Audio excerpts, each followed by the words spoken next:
naughtiest thing your children have done that you could not laugh in their presence about, but you laugh every time you retell the story?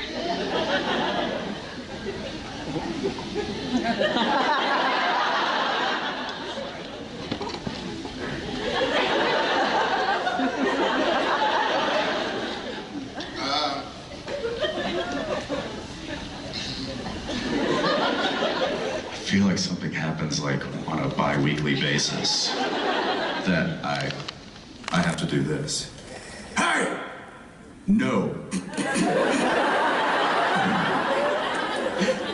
I'm serious. Yeah, but I think just yesterday or 2 days ago, a friend of mine came over and had a present for JJ, and she was sitting there, and he walked in and he's like, JJ, I got you something. And it was this like toy or something, and she looks at it and she just stares at it for a minute and she goes, there's no pink on it.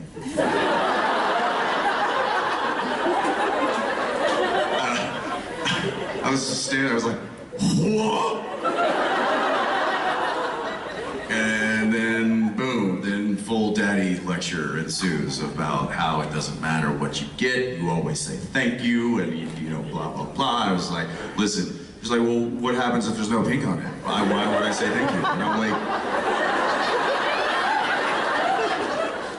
listen, kid, I'll march right upstairs, take every pink thing I find, and I will throw it in that garbage if you don't say thank you right now.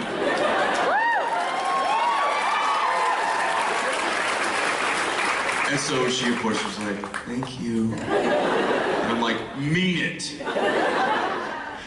Thank you. Great. But it doesn't have any be shut up! Kidding, I would never say shut up. But it was one of those things where it was really hard for me to keep a straight face because it's just such a child thing to say. But it's not right. I don't want this, it's not me. I'm like, oh my gosh. Okay, teachable moment, and I have nothing to teach her. We got a call from our Tom's teacher this year. He's in first grade, and he was 6. That was before he turned 7. And apparently he had said a word in music class that wasn't welcome in the school. The word started with an F. Ended with UCK, but it wasn't fire truck. Yeah, and so we were like, okay, and so we get Tom home. Wonder where you heard that from. And so we get Tom home, and... Me. Like, Tom, what happened at school today? And he was very obviously like, oh, it was good. Yeah? Anything happen? No, we learned stuff. Okay. What about music? Music was good. Did you get in trouble? Yeah. And we're like, okay, what happened? He's like, I said something. And I think, who knows how it happened? He's like, well, one of my friends called me cow or something. I think they were saying stupid stuff. Who cares? And anyways, we were finally like, Jen and I discussed like, how do we go about this? And we were like, we're gonna make him say it to us. Like, what did you say?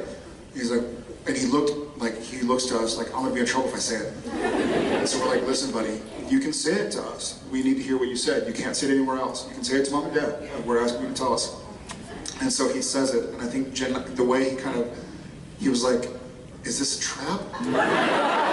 So he says it, and Jen and I both kind of like under the table, like grabbing each other's legs, like, don't laugh, don't laugh. And why did you say it? He's like, I don't know. I'm like, so can you say it anymore? And he goes, and he said it again, thinking that we were asking him to say it again. And we were like, no, I mean, are you allowed to say it anymore? Not say it again, but are you going to say it anymore? He's like, no. We're like, all right. But it's so funny because I don't know what to do. I've never been in that position. So stuff like that when they're saying words. And we also we don't baby talk around the kids. Like they know. Clearly. they know the anatomical word for different parts of male and female bodies. And, you know, like we'll bathe Tom and Shep together, or we'll be changing or something, and we say like, this is called this. We're trying not to make a stigma of it to where it becomes a big deal later. But now our 2-year-old, yeah, I mean, it's called what it is. But now our 2-year-old will say it when she wants to be provocative, and she'll look around like laughing. And you have to remain stone-faced so that they don't get a reaction, but it's really difficult because she knows it's going to get a reaction, and she's going to look around. So that's two of the things that pop in my head that are G-rated enough to share.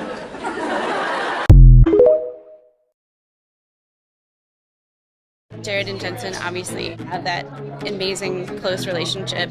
Jensen's family is our family, Daniil and their kids. You know, we live next door to Jared and Jen. We love them in real life, but actually care about each other and put each other first.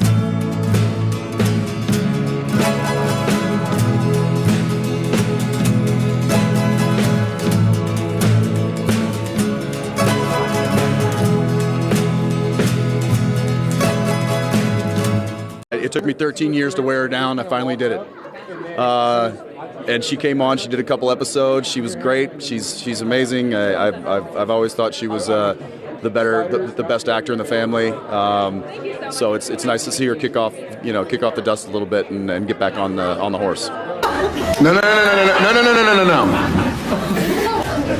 I'm gonna have to at some point explain to my kids why Uncle Jensen killed Mommy. So he needs to explain to his kids why Uncle Jared killed Mommy while you were holding her. Well, yeah, who would marry a co-star?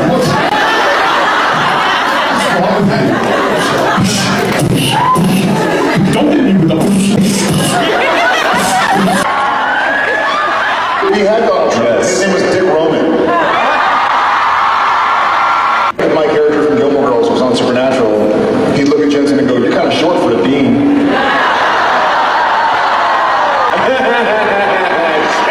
To find gentlemen to use the special. Dude, you're 7 feet tall. Get up here. Now you're just embarrassing us all. He was like, "Come on, Sam." Like, have you not watched the show? I've got that covered. And then I was like, "No, fuck you, dude." I'm the one that gripped you tight and raised you from perdition.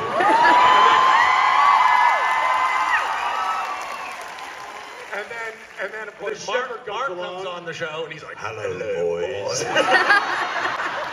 And all the while, you know, Jared is like, "Guys, can we just get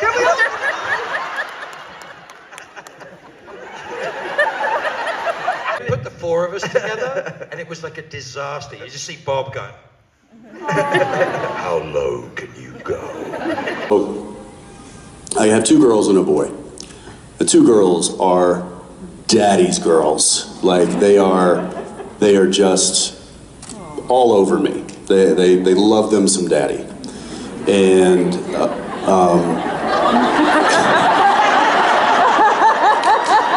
easy now. These are my kids. You know, JJ is 8. She's in 3rd grade now. Arrow is 4.5. She's going on 5. She's going on 15. She's going to be the death of me for sure. But there's a really good communication. And with Zeppelin, he is a mama's boy. And even if he like falls and like cracks his head on something, and I'm right there, and I'm like, "Oh my gosh, you know, Zeb, you okay?" And he just like straight to mom, like doesn't need dad yet. And I'm like, "That's cool. I respect that." I was gone for 4 months. I came back home. He never left my side. He had to sit next to me at dinner. He held my hand everywhere we went. All he wanted to do was play trucks and trains with his dad. So the absence made the heart grow fonder, and I was definitely a benefit of that. Yeah. Hey, Jensen. What's up? Hey. Yes. Yellow fever, cat. You want one of those? Try one.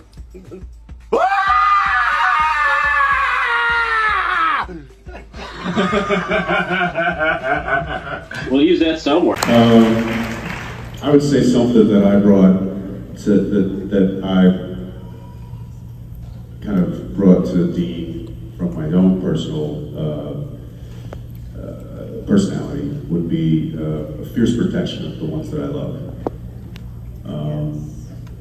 And I don't mean that necessarily from a physical standpoint. Like, sure, if somebody, you know, if we're walking down the street and somebody pushes him and starts barking at him, I'm probably going to come right over his shoulder with a fist.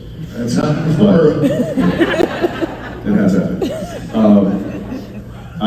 But I don't always mean that physically. I can also, like, if somebody is, you know, if somebody is bad mouthing somebody that I love, then I will wear them down mentally very quickly. And it is something that I will do unwaveringly.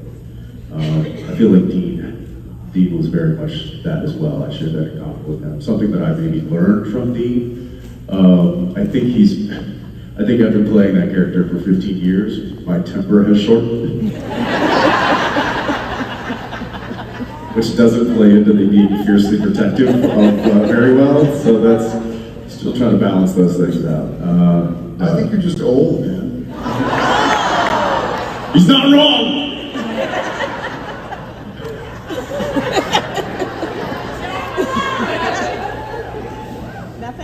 Yeah. So look, I think he would agree. Those two characters are still very much alive and living inside of us, and will forever. When they surface, will be what we all, I think, are waiting to hear and see when that happens. And I know that's something you and I talk about. So. Thank you, guys. We're not gone. We're just dead for now, but we're not. Thank you.